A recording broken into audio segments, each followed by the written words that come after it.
Buenas tardes, Honduras. Bienvenidos a Centro de Noticias GOTV, emisión Meridiano. Hoy es miércoles 10 de marzo de 2021. Estamos completamente en directo, transmitiendo a través de nuestras plataformas digitales. Conéctense con nosotros a partir de este momento. Tenemos interesantes noticias esta tarde junto a Daneida Valle y Evelyn Sosa. Buenas tardes, Andrea Hernández, listas y también ansiosas para poderles informar de las noticias más relevantes que incluyen a nuestro país. Buenas tardes, Evelyn Sosa. Buenas tardes, Andrea y Daneida, y también buenas tardes a todos los televidentes que nos sintonizan en este momento aquí en Centro de Noticias GOTV, agradecidos por un día más de vida que Dios nos regala, listos ya junto al mejor equipo en noticias para que usted se mantenga informado de lo que sucede en Honduras y en el mundo. De inmediato pasamos a nuestros titulares.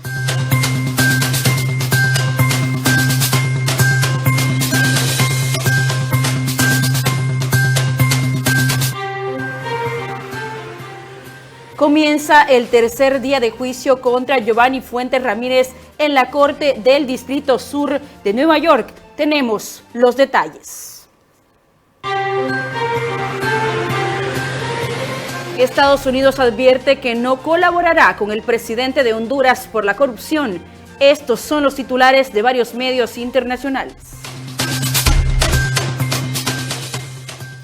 El país podría verse afectado con declaraciones en la Corte del Distrito Sur de Nueva York, aseguran analistas, y eso también afectaría nuestra economía. Y nuestro país también supuestamente está a las puertas de un caos electoral, aseguran exmagistrados del Tribunal Supremo Electoral. Y en noticias internacionales, inicia elección de jurado para juicio por muerte de George Floyd.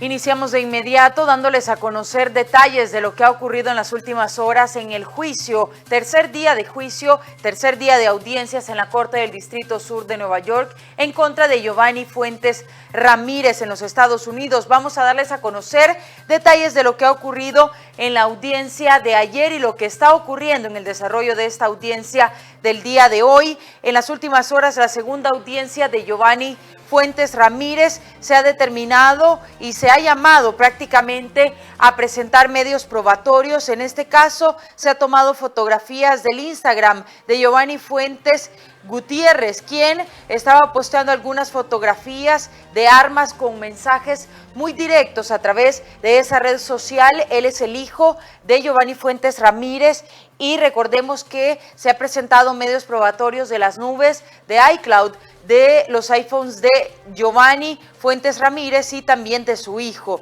Recordemos que pues se ha utilizado por parte de la Fiscalía estos medios probatorios, se han presentado y también se ha compartido las imágenes a algunos periodistas que las han solicitado y por supuesto ya este día se ubican en medios internacionales esas fotografías.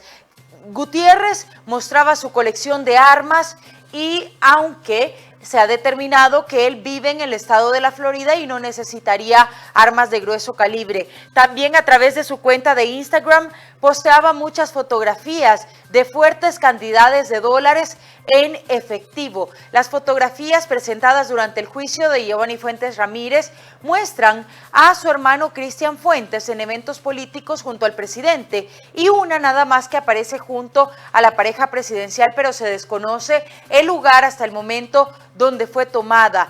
También la fotografía de la primera dama con Cristian Fuentes es supuestamente de después de los huracanes en una de las zonas afectadas por las lluvias. Hasta el momento no se sigue un proceso a Cristian Fuentes ni se le ha dado la incautación de bienes. Ayer se presentó también el listado de contactos de Giovanni Fuentes Ramírez y de sus hijos a través de este vaciado telefónico, figurando el nombre del mandatario Hernández, Mel Zelaya, entre otros políticos.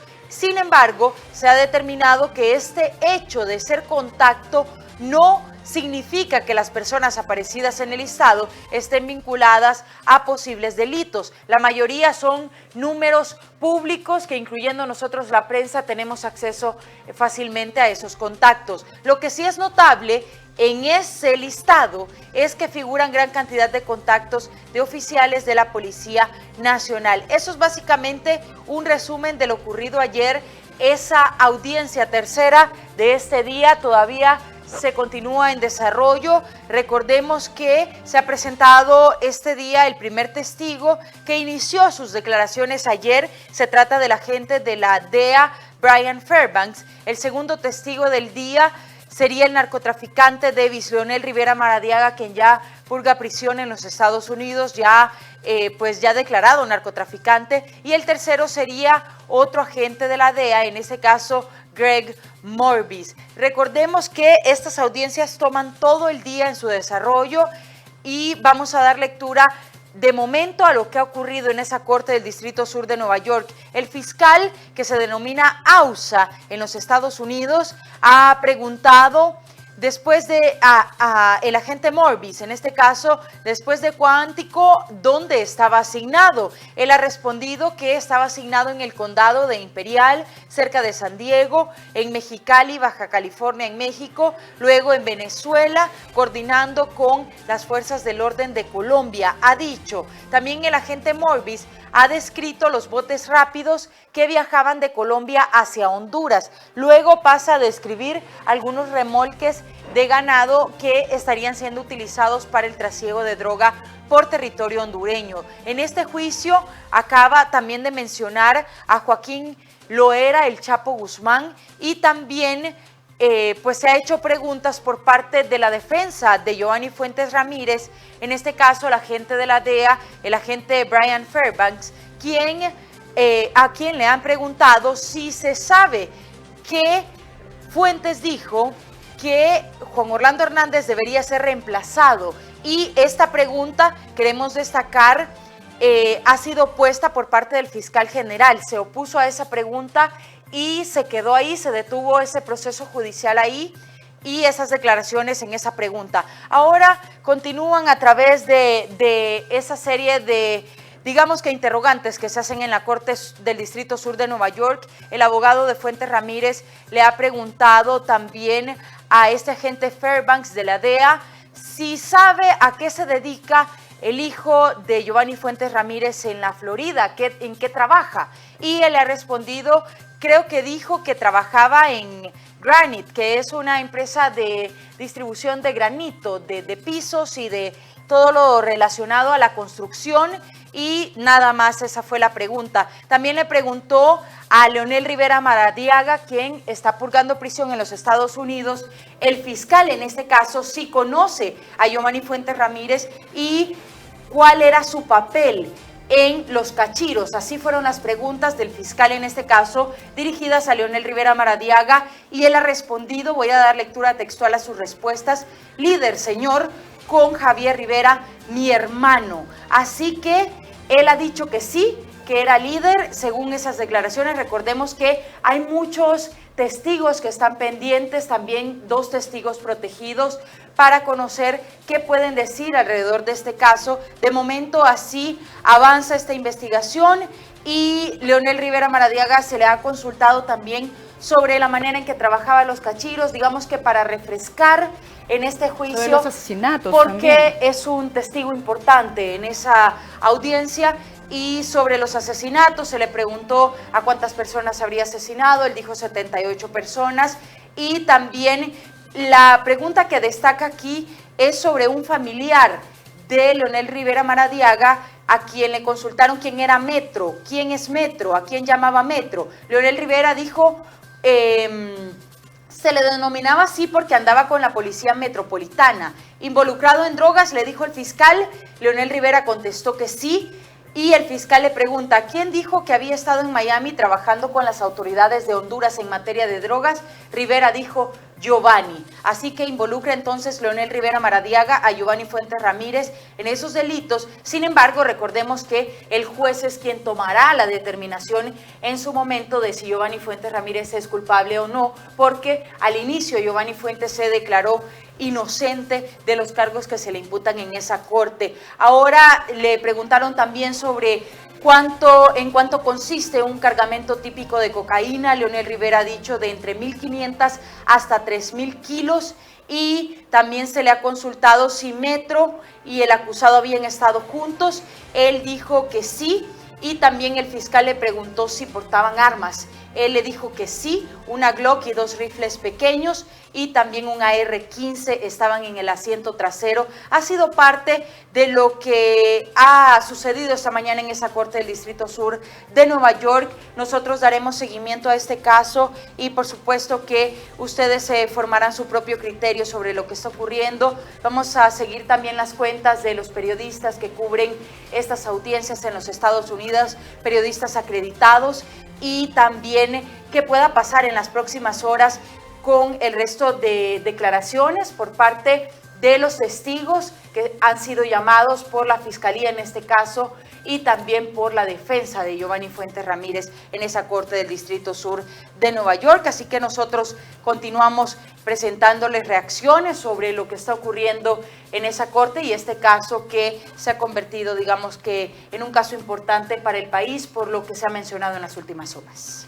En pocas palabras, hoy uno de los testigos ha sido entonces Leonel Rivera Maradiaga, quien ha implicado con su testimonio a Giovanni Fuentes, quien en sus inicios, o según la defensa, es inocente. También la defensa ha dicho que en efecto ellos se conocen, en el caso de Giovanni Fuentes y Davis Leonel Rivera Maradiaga, pero que no tienen nada que ver en cuanto al tráfico de drogas. Esos son los tweets que hemos dado a conocer y que usted narraba precisamente de ese testimonio del día de hoy y lo que la Fiscalía preguntaba, lo que Leonel Rivera Maradiaga respondía. En este caso, el fiscal es identificado como Ausa y Leonel Rivera Maradiaga como Leo Rivera. Recordemos que Leonel Rivera Maradiaga ya fue condenado en los Estados Unidos, confeso, con algunos 78 crímenes, entre otras situaciones que lo llevaron a presentarse ante la justicia norteamericana. Este es un tuit de Inner City Press y también presentábamos uno que la periodista de New York Times, Emily Palmer, también posteaba hace unos momentos. Esos son, digamos que las fuentes con que se cuenta para conocer cómo avanza minuto a minuto esas audiencias en los Estados Unidos. Hemos dado a conocer detalles a través del portal Inner City Press, quienes están compartiendo a través de Twitter cómo avanza estas audiencias. Emily Palmer también ha tuiteado hace solamente unos minutos diciendo que Davis Leonel Rivera Maradiaga dijo que conoció a Fuentes a través de Metro. Ya les dimos a conocer quién era Metro y dijeron que se encontraron cara a cara por primera vez en una gasolinera en Cortés. Y dijo pues que sí, que tenían un vínculo, que se conocían, y eso es básicamente lo más importante que se ha dicho hasta esta hora del día. Las audiencias continúan hasta eso de las 4 de la tarde en los Estados Unidos. Además se da recesos a mediodía para el almuerzo y se da algunos tiempos de descanso en esa corte del Distrito Sur de Nueva York. Y le hemos presentado también los tweets de Emily Palmer, quien escribe para The Washington Post, The New York Times, también en estos portales importantes de noticias en los Estados Unidos, y también de Inner City Press, este medio que ha dado seguimiento a estas audiencias. Nosotros tenemos reacciones en el país porque también en las últimas horas se ha dado declaraciones y tweets por parte de la congresista Norma Torres, que esto ya no involucra solamente a, digamos que, algunas personas en Honduras, sino que también se limitaría la gestión de fondos para el país, y esto ya es un tema serio tomando en consideración la crisis económica que atravesamos. Este es el tuit que ha emitido Emily Palmer. Le hemos dado lectura también al seguimiento que se le ha dado y también a las declaraciones de Inner City Press, también de Jeff Ernst, destacado periodista de la cadena de noticias Univisión, y cómo figuramos en este momento, cómo nos están viendo en el campo internacional.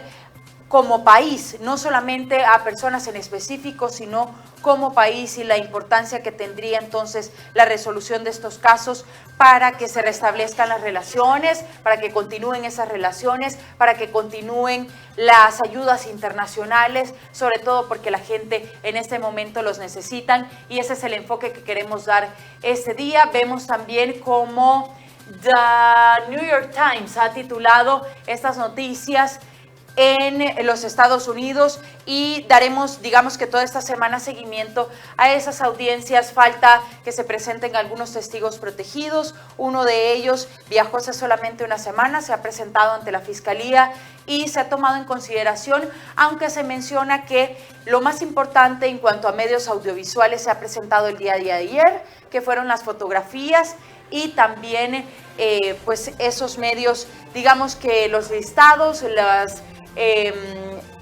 paseados Contactos telefónicos también. y la lista de contactos, que según la justicia de Estados Unidos pues no pasa nada con que figuren en contactos, pero pues se van a hacer las investigaciones correspondientes. No se vincula a nadie por ser contacto de otra persona, pero sí se le dará seguimiento a través sobre todo de los testimonios, porque recordemos que medios probatorios para este tipo de casos son muy limitados, no dejan, digamos, rastro a propósito de lo que pueda ocurrir. En este caso del vaciado telefónico fue porque la Fiscalía lo solicitó porque Giovanni Fuentes estaba dentro de la cárcel y ellos querían determinar si existían o no. Existieron y se sacaron a la luz pública en las últimas horas. Lo más importante es entonces estas declaraciones y lo que pueda considerar el juez Kevin Castle en esa Corte del Distrito Sur de Nueva York. Así es, Andrea, si las declaraciones de Davis Leonel Rivera Maradiaga tendrían la credibilidad suficiente también para que el juez las tome en cuenta y así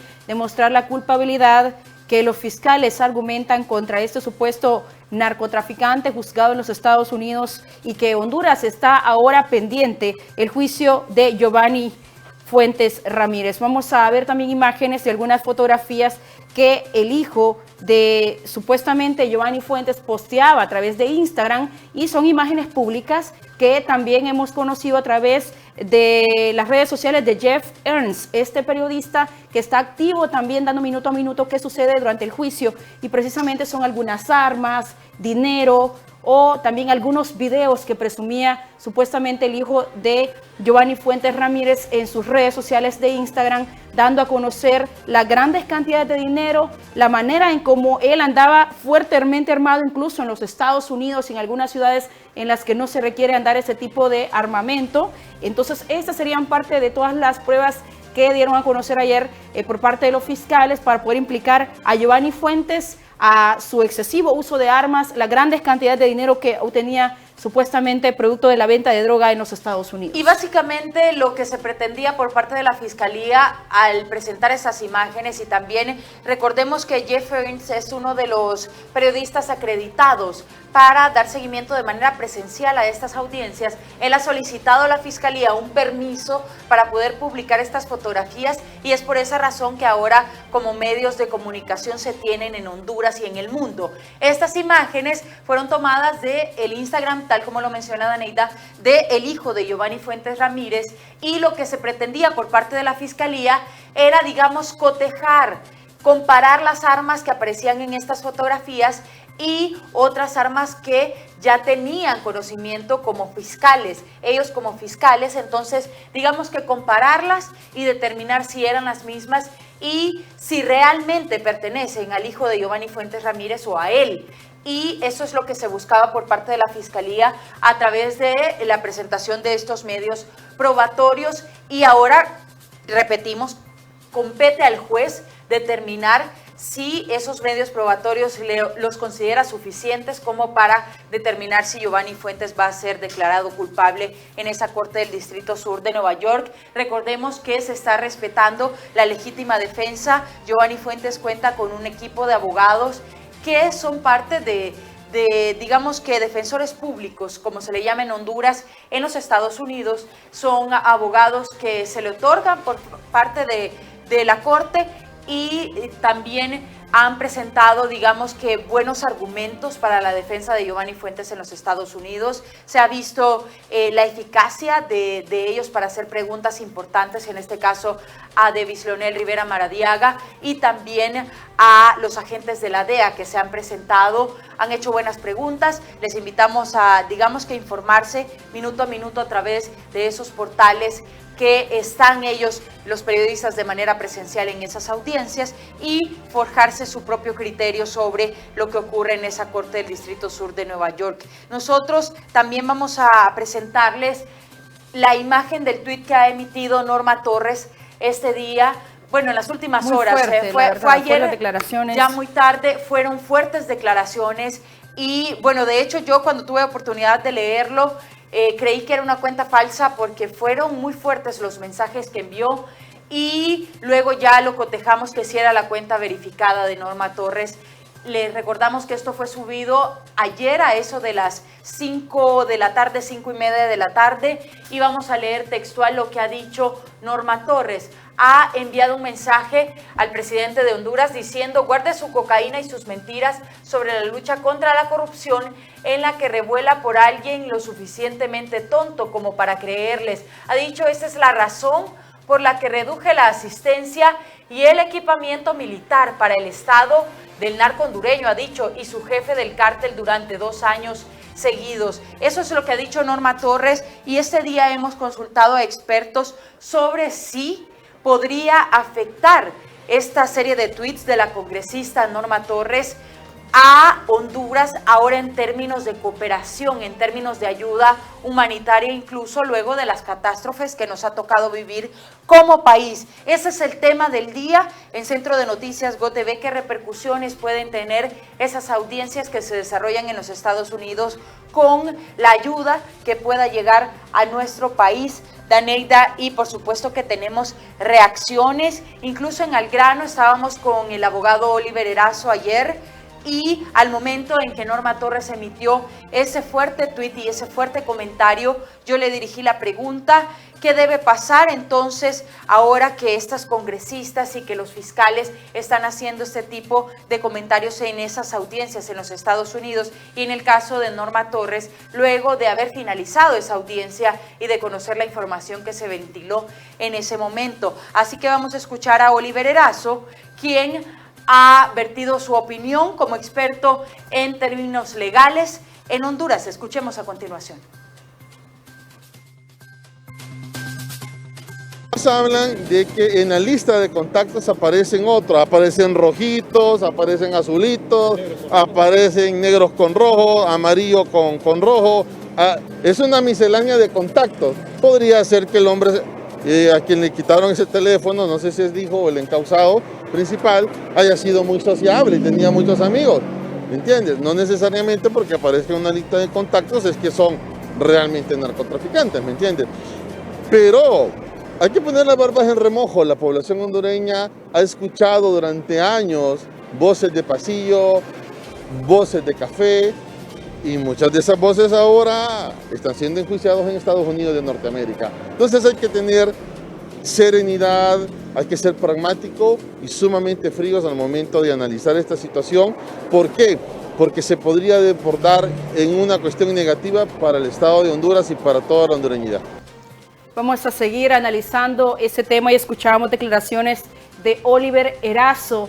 Él es abogado penalista y siempre da un punto de vista muy objetivo sobre cómo es afectado nuestro país ahora ante supuestos señalamientos de los Estados Unidos. Vamos a leer textualmente este artículo donde precisamente a nivel internacional están advirtiendo cómo Honduras se vería afectada, sobre todo en estos fondos que quitarían a nuestro país en cuanto a lucha contra la corrupción. Y es precisamente este artículo de la agencia de noticias internacional EFE la que advierte que no colaborarán con el presidente hondureño por supuesta corrupción. Ya leímos anteriormente el tuit de la congresista Norma Torres, muy fuerte y directo contra el mandatario Hernández. Ahora el gobierno de los Estados Unidos advirtió que no puede tener lazos estrechos con líderes que no luchan contra la corrupción después de que la Fiscalía vinculara al presidente de Honduras, Juan Orlando Hernández, con un supuesto narcotraficante de su país que está siendo juzgado en Nueva York. Un líder, creo que es justo decir que no está preparado para luchar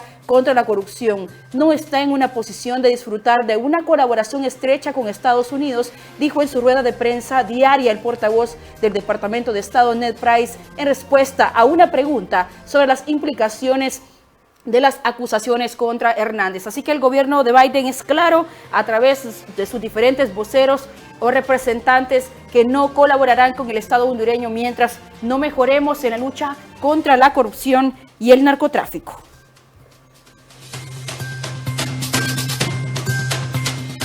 Nos enlazamos de inmediato con nuestros compañeros en calle. Fernando Vanegas se encuentra con Luis León, representante de sociedad civil, quien opina sobre las repercusiones que podría sufrir Honduras con el retiro de los fondos de los Estados Unidos, de fondos de ayuda. Adelante, Fernando Vanegas.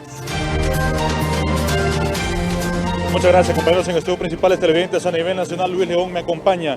El tema del juicio en Estados Unidos contra Giovanni Fuentes ya empieza a traer repercusiones, empieza a dar un giro importante, a mencionarse más nombres, y esto sin duda alguna repercute en la imagen del país y también del presidente de la República. Bueno, Honduras tiene una imagen dañada no solo por estos temas, por muchas cosas, violaciones de derechos humanos, corrupción.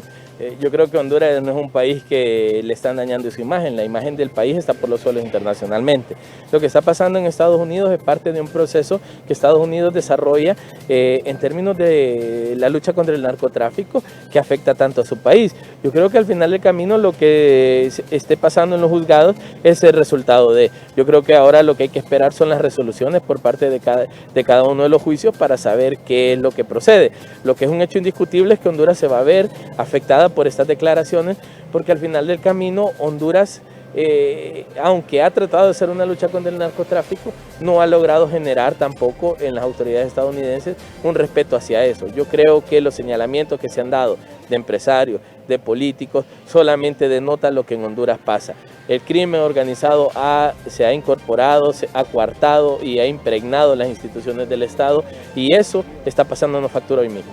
Y esa parte de la factura que ya empieza a verse reflejada en lo que está sucediendo en Estados Unidos es la nueva solicitud de parte de los congresistas en retirar la ayuda militar y policial al gobierno de Honduras. Claro, y eso va a venir después en retirar ayuda económica y retirar ayuda social, y van a empezar a presionar económicamente para que en Honduras se tome decisiones. Pero eso lo hemos venido hablando muchas veces, la falta de institucionalidad en Honduras. Si en Honduras hubiera instituciones, un ministerio público que sirviera, un sistema judicial que sirviera, Honduras haría una lucha. Aquí tuvimos un esfuerzo con la MAS y la sacamos. Entonces al final del camino, como Honduras no funciona, eso nos va a pasar factura, nos van a ir aislando hasta que nos tengan del cuello. Y ese problema pasa por no tener instituciones, primero que funcionan y segundo independientes. Aquí está todo manipulado, y mientras no se independice, Honduras se va a seguir manteniendo en crisis. Ahora, miramos en otros años, en el 2009, el actuar de las Fuerzas Armadas de Honduras en un golpe de Estado por la implementación de una cuarta urna. En la situación política que presenta el presidente de la República en este momento, ¿podría prestarse para que el Congreso Nacional y las Fuerzas Armadas tomen alguna disposición en cuanto a lo que le responde a ellos en la Constitución de la República? Lo voy a decir así, en Honduras no hay golpes de Estado, no hay manifestaciones, no hay armas, no hay conflictos que saquen al presidente. La única forma, si la gente quiere cambio de gobierno, es proceso electoral. Ir y votar masivamente. No hay otra forma en la cual en Honduras cambien las cosas. Si la gente está conforme con el actual presidente, pues vota por su partido. Si la gente no está conforme, pone otros. Pero es proceso electoral. Aquí olvidémonos de golpes de Estado, ni estemos pensando de que aquí van a haber marchas y que la gente va a salir a la calle y que el país se va a quemar. Eso no va a pasar. Queremos cambio en el país, señores. El próximo domingo es el primer paso.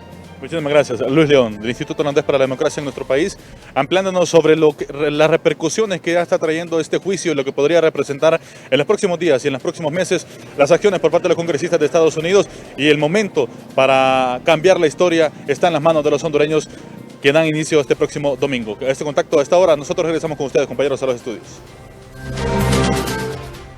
Mientras tanto, el presidente Hernández señala que narcotraficantes están queriéndose vengar, esto por su apoyo a la extradición. En una serie de tweets, el presidente de Honduras, Juan Orlando Hernández, señaló que la única verdad que existe es que los cachiros están llenando los diarios de mentiras, con el fin de vengarse de los que apoyaron la extradición de los narcotraficantes y derrumbaron sus imperios. Hernández recordó que desde que inició su gobierno tomó cartas en el asunto para ponerle fin al reinado de los criminales y que sus acciones lograron que Honduras dejara de ser el país más violento del mundo, además de que el paso de la droga por el territorio nacional se redujo del 87% a un 4%.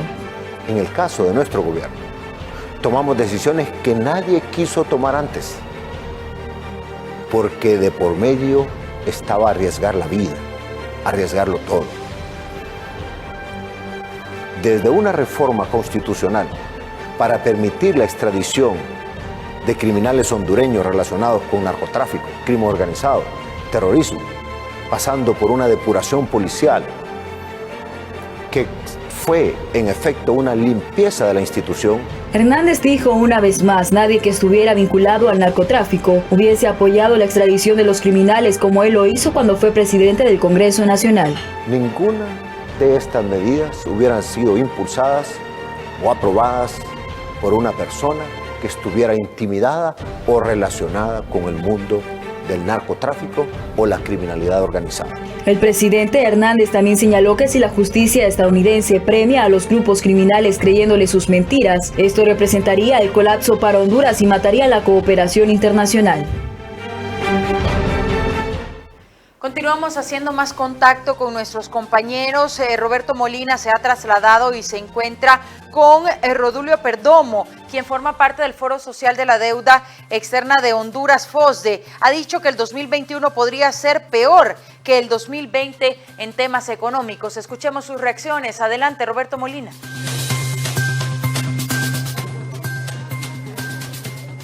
Así es, en efecto, gracias compañeros. En estudio me acompaña don Rodulio Perdomo del FOSDE sobre las negociaciones del salario mínimo. Realmente es un año que ha sido bastante atípico, el 2020, y ahora el 2021 ha iniciado siempre acarreando los problemas del año anterior. ¿Cuál es el diagnóstico? ¿Cómo se ve?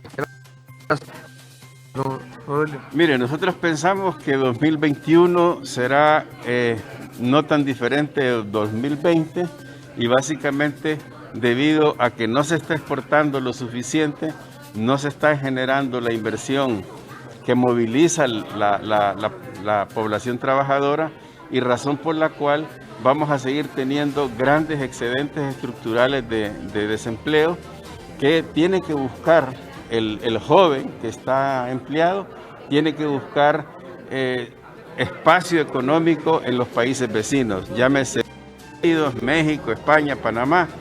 Y razón por la cual nosotros anticipamos un ambiente económico recesivo, que van a caer los impuestos y que va a ser difícil financiar el presupuesto público para el 2022. Ahora, también está un tema muy importante que, bueno, el mismo FOSDE ha denunciado en varias ocasiones, el alto nivel de corrupción y los fondos que se desvían en corrupción anualmente del presupuesto del Estado. Esto, en estos momentos políticos, ¿se podría afectar también, no?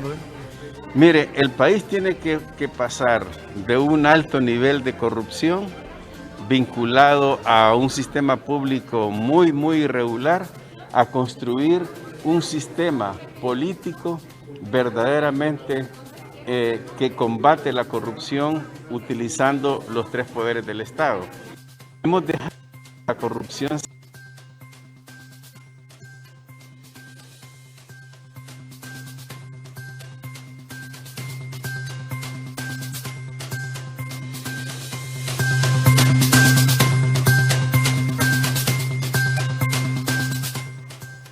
Vamos a seguir ahora viendo declaraciones en al grano de Oliver Erazo, abogado penalista. También es un destacado maestro universitario y ha hecho un análisis sobre el pueblo hondureño y cómo debemos tomar estos señalamientos a nivel internacional de altos funcionarios de nuestro país. Que un día se quiebra. Es decir, ya Estados Unidos estamos viendo un discurso muy asentado, muy respetuoso hacia el pueblo de Honduras, pero muy dirigido a la clase política, por una parte, y a la clase empresarial que ellos consideran que podrían estar inmiscuidos en el tema de corrupción estructural que embarga el país. De hecho, si la fuente que yo revisé hoy en la tarde, hace no menos de unas 2 horas, no es falsa, vi un cable, un Twitter bastante fuerte diciendo de que iba a retirar el apoyo, no iba a colaborar con el gobierno del actual presidente del Ejecutivo por la extrema corrupción que hay en el estado de Honduras. Mira, es sumamente delicado porque además tenemos que cuidar nuestro lenguaje, o sea, nuestro diálogo, lo que estamos expresando, lo que expresa nuestro plenipotenciario, o sea, nuestro mandatario, al decir que se pueden romper las relaciones y esa colaboración en el tema de la lucha frontal contra el narcotráfico y todas esas actividades delictuosas. Yo es la primera vez que veo y escucho, sobre todo, un comportamiento de un presidente a nivel centroamericano que esté siendo señalado y siendo señalado, siquiera, como decimos nosotros en el barrio, poner los moños, ¿no? O sea, ponerse delicado, o como dicen los muchachos en la universidad, ponerse guapo, en vez de dar un paso adelante, salir y dar respuestas concretas, tanto a las que están pidiendo en el extranjero, como las que 9 millones de hondureños pues nos estamos preguntando que un día se quiebra. Es decir, ya Estados Unidos estamos viendo un discurso muy asentado, muy respetuoso. Conocemos de inmediato los últimos tweets vertidos desde la cuenta oficial del presidente Juan Orlando Hernández para darles a conocer también ese punto de vista. Él ha dicho en el 1 de 2, ¿cómo creer testimonios falsos que yo hacía tratos con los narcos cuando es hecho comprobado que los cachiros buscaron un trato con Estados Unidos? Por lo imposible de los criminales de hacer un trato conmigo, van a morir en una cárcel extranjera si no les funciona la llave mágica. En el 2 ha dicho, los testimonios falsos de los narcos son mentiras obvias. Los narcos dan su palabra jurada, que por $25,000 los narcos compraron la impunidad total. Pero a 10 días de mi elección, los cachiros decidieron abandonar su imperio de $1,000 millones y negociar su rendición a Estados Unidos. Ha sido el último comentario que se ha vertido desde la cuenta oficial del presidente Juan Orlando Hernández a través de la red social Twitter. Continuamos con más reacciones, Daneida. Precisamente agradecemos a Julio Raudales, él es economista y es también vicerrector de Asuntos Internacionales en la máxima casa de estudios, la Universidad Nacional Autónoma de Honduras. Gracias por estar con nosotros y le preguntamos directamente qué implicaciones económicas o una manera negativa en que impactará esta falta de apoyo de los Estados Unidos a nuestro país, argumentando mucha corrupción y también supuestos vínculos con el narcotráfico. Buenas tardes. Muchísimas gracias, buenas tardes, es un gusto estar con ustedes. Miren, creo que más allá del tema de que se está desarrollando un juicio y que es importante determinar la inocencia o culpabilidad una vez que el juicio culmine, hay que recordar que hay un jurado, que hay fiscales, que hay abogados defensores que se están en este momento debatiendo las pruebas y la culpabilidad o no de las personas imputadas. Más allá de eso, el gran problema es que el nombre de Honduras sigue rodando por el mundo de forma muy negativa, ¿verdad? Y esto evidentemente tiene implicancias muy fuertes en la imagen del país y esto a su vez también afecta negativamente las posibles inversiones que se puedan dar en Honduras, no solamente inversiones extranjeras, sino también inversión interna. Es decir, cuando surgen cuestionamientos al Estado de Derecho en Honduras, a la estructura gubernamental y específicamente al titular del Poder Ejecutivo, en este caso, evidentemente se acrecienta la incertidumbre y esto afecta nocivamente la inversión o las decisiones económicas que la gente toma, ¿verdad? Definitivamente que esto tiene un impacto muy fuerte en la economía y probablemente lo vamos a ver en el mediano plazo. Es una lástima que estas cosas estén sucediendo en nuestro país. Hace mucho tiempo que un país latinoamericano no tenía una imagen tan mala como la que está teniendo Honduras en el mundo. Creo que solamente Colombia durante los años 90 del siglo pasado, que afortunadamente comienzos de este siglo recuperó una imagen positiva, y Haití, que evidentemente mantiene una imagen bastante mala a nivel mundial por su miseria y por su ingobernanza, y de ahí pues lamentablemente nuestro país, que en este momento está en la picota del mundo, ¿no? Se está oyendo en prácticamente todos los continentes cosas e imágenes muy negativas de nuestro pueblo, lo cual, repito, va a tener un impacto muy negativo en la imagen del país, más allá del resultado del juicio. Y a eso hay que sumar lo negativo también que representa para la cooperación internacional. Estados Unidos es el mayor cooperante bilateral de Honduras, aproximadamente unos 80 y 70 millones, 70 y 80 millones de dólares por año. Es la ayuda que al desarrollo, aparte de la ayuda militar que oficialmente ese país ha dado al nuestro en los últimos años. Y evidentemente, si el día de ayer a nivel de Cámara Alta ya se pide que se suspenda la ayuda a Honduras, también esto va a tener un impacto negativo. ¿Qué mensaje nos deja, Julio? Buenas tardes. Ese comentario de Norma Torres a través de la red social Twitter en las últimas horas con respecto a Honduras.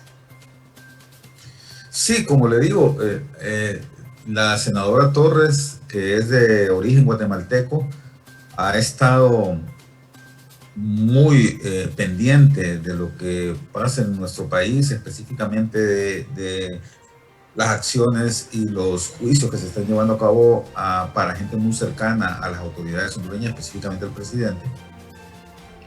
Y esto, repito, mancha muchísimo la imagen de Honduras, ¿verdad? Hay que tener muy claro,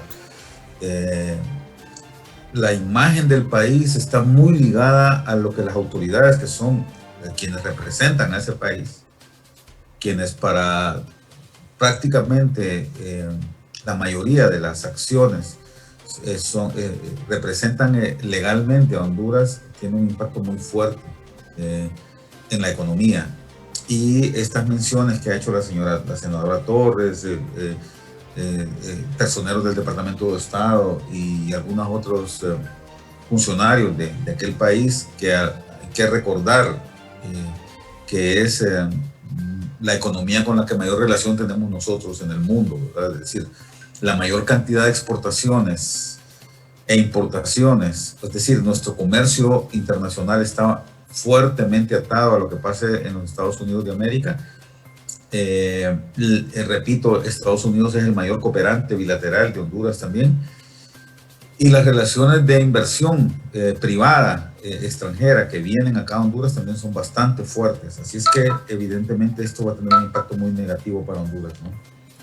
Y le consulto directamente, Norma Torres decía por eso se pidió suspender el apoyo de fondos para la seguridad o apoyo con armas en nuestro país. ¿Usted nos podría dar una cifra de cuánto sería entonces esta reducción para las fuerzas de seguridad de Honduras que ahora están cuestionadas por los Estados Unidos? Mire, el apoyo que Estados Unidos da a Honduras en términos de defensa y para seguridad en general no es revelado en términos de sumas, ¿no? Pero se supone que debe ser un apoyo bastante grande. Repito, de lo que sí tenemos conocimiento es de cuánto es lo que entra por el concepto de cooperación internacional para el desarrollo del país a través de la Agencia de Cooperación Internacional AID, y de algunas otras agencias de cooperación y fundaciones privadas que apoyan también al país. Pero hay que recordar que la mayor cantidad de apoyo logístico y en forma de armamento también, y en forma de asistencia técnica por parte de los militares y de los policías estadounidenses es bastante grande. Yo diría que es una suma bastante mayor que la de la cooperación al desarrollo, ¿no? Así es que también esto va a tener un impacto negativo en la posición geoestratégica de Honduras que hay que considerar. Julio, le agradecemos por esta entrevista, muy interesantes los datos y las cifras y la percepción de lo que se podría dejar de percibir ante estos juicios en los Estados Unidos para la población hondureña que al final pues percibiría esa ayuda internacional. Vamos a continuar con reacciones a esta hora de la tarde. Tenemos comunicación con un aspirante a diputado por el movimiento Juntos Podemos del Partido Nacional, Ingvar López. Si me confirman, si tenemos la comunicación para, digamos que conocer la otra parte del asunto. ¿Qué piensan los militantes del Partido Nacional de lo que está ocurriendo en la Corte del Distrito Sur de Nueva York? En breves minutos tendremos esa comunicación. Nosotros vamos a hacer una breve pausa comercial, Daneida, y al regresar tendremos muy amplio un análisis también por parte de los nacionalistas. ¿Qué tienen que decir con respecto a lo que ocurre en los Estados Unidos en este momento? Nos vamos a la pausa.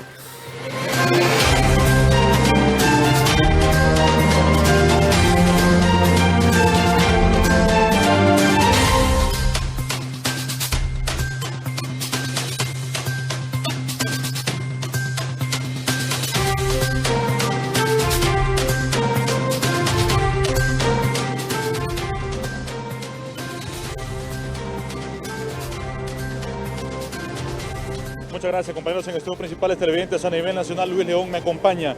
El tema del juicio en Estados Unidos contra Giovanni Fuentes ya empieza a traer repercusiones, empieza a dar un giro importante, a mencionarse más nombres, y esto sin duda alguna repercute en la imagen del país y también del presidente de la República. Bueno, Honduras tiene una imagen dañada no solo por estos temas, por muchas cosas, violaciones de derechos humanos, corrupción. Yo creo que Honduras no es un país que le están dañando su imagen, la imagen del país está por los suelos internacionalmente. Lo que está pasando en Estados Unidos es parte de un proceso que Estados Unidos desarrolla en términos de la lucha contra el narcotráfico, que afecta tanto a su país. Yo creo que al final del camino lo que esté pasando en los juzgados es el resultado de. Yo creo que ahora lo que hay que esperar son las resoluciones por parte de cada uno de los juicios para saber qué es lo que procede. Lo que es un hecho indiscutible es que Honduras se va a ver afectada por estas declaraciones, porque al final del camino Honduras, aunque ha tratado de hacer una lucha contra el narcotráfico, no ha logrado generar tampoco en las autoridades estadounidenses un respeto hacia eso. Yo creo que los señalamientos que se han dado de empresarios, de políticos, solamente denotan lo que en Honduras pasa. El crimen organizado se ha incorporado, se ha coartado y ha impregnado las instituciones del Estado, y eso está pasando en la factura hoy mismo. Y esa parte de la factura que ya empieza a verse reflejada en lo que está sucediendo en Estados Unidos es la nueva solicitud de parte de los congresistas en retirar la ayuda militar y policial al gobierno de Honduras. Claro, y eso va a venir después en retirar ayuda económica y retirar ayuda social, y van a empezar a presionar económicamente para que en Honduras se tome decisiones. Pero eso lo hemos venido hablando muchas veces, la falta de institucionalidad en Honduras. Si en Honduras hubiera instituciones, un ministerio público que sirviera, un sistema judicial que sirviera, Honduras haría una lucha. Aquí tuvimos un esfuerzo con la MAS y la sacamos. Entonces al final del camino, como Honduras no funciona, eso nos va a pasar factura, nos van a ir aislando hasta que nos tengan del cuello. Y ese problema pasa por no tener instituciones, primero que funcionan y segundo independientes. Aquí está todo manipulado, y mientras no se independice, Honduras se va a seguir manteniendo en crisis. Ahora, miramos en otros años, en el 2009, el acuerdo de las Fuerzas Armadas de Honduras en un golpe de Estado por la implementación de una cuarta urna. En la situación política que presenta el presidente de la República en este momento, ¿podría prestarse para que el Congreso Nacional y las Fuerzas Armadas tomen alguna disposición en cuanto a lo que le responde a ellos en la Constitución de la República? Lo voy a decir así.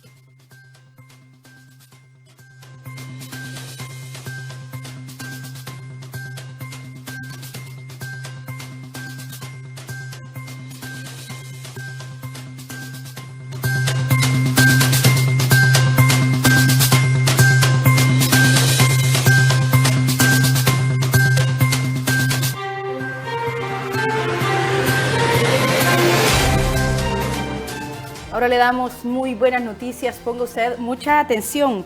¿Querés carreras acreditadas? Las tenemos. Buscar los mejores maestros, aquí están. ¿Querés hacer cosas únicas como profesional? Matricúlate hoy mismo en la Facultad de Ingeniería de Unitec.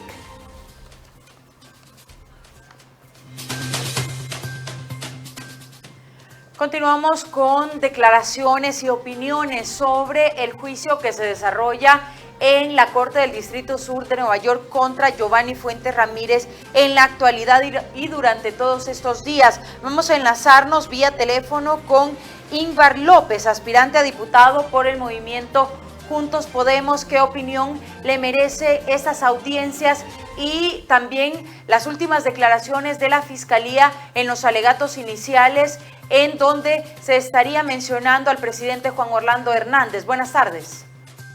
Buenas tardes. Gracias, amigos de GOTV a nivel nacional. Un verdadero gusto saludar a toda la población hondureña. En cuanto al juicio que se desarrolla en este momento en Estados Unidos, ha generado una enorme expectativa a nivel de toda América Latina prácticamente, y los Estados Unidos, producto de la importancia en la lucha y combate contra el narcotráfico. Lo único que yo resiento de la Fiscalía de los Estados Unidos es que son testimonios de personas que han sido entregadas por las autoridades hondureñas prácticamente a los Estados Unidos, la que ha valorado la Corte Suprema de los Estados Unidos y el Departamento de Estado para investigar autoridades de Honduras. Nadie está sobre el imperio de la ley. Si el presidente Juan Orlando Hernández tiene alguna medida, está involucrado o se ve involucrado en una situación de este tipo, es él de manera personal quien debe responder ante las autoridades competentes para dirimir este tipo de acusaciones, que las veo infundadas, porque yo creo en lo que veo, y lo que yo he visto es una lucha y combate abierto, frontal contra el narcotráfico del gobierno del presidente Hernández. Yo sí veo que hay una persecución que me parece, puedo percibir como que fueran ataques, fueran dardos del mismo narcotráfico que están de regreso a los operadores de justicia. Solo falta que investiguen jueces, que investiguen fiscales, porque a los policías que les ha tocado involucrarse, que les ha tocado meterse para capturar delincuentes, narcotraficantes, confesos, hoy están presos en Estados Unidos, muchos de ellos por el trabajo que hicieron. Y eso pues yo lo veo como no justo. Me parece que debería ser diferente la situación. Deben haber elementos probatorios que permitan hechos probados, porque debemos respetar la presunción de inocencia. Estamos hablando del presidente de Honduras, estamos hablando de las relaciones diplomáticas de Honduras con el resto de países, estamos hablando de un daño económico y moral que le causan a nuestro país. Cuando uno viaja a otros países, y usted dónde viene, de Honduras, ya la gente se toma una mala imagen producto de todos estos ataques, de todas estas situaciones. Lo cierto es que en Honduras hemos visto una lucha contra el narcotráfico de manera frontal.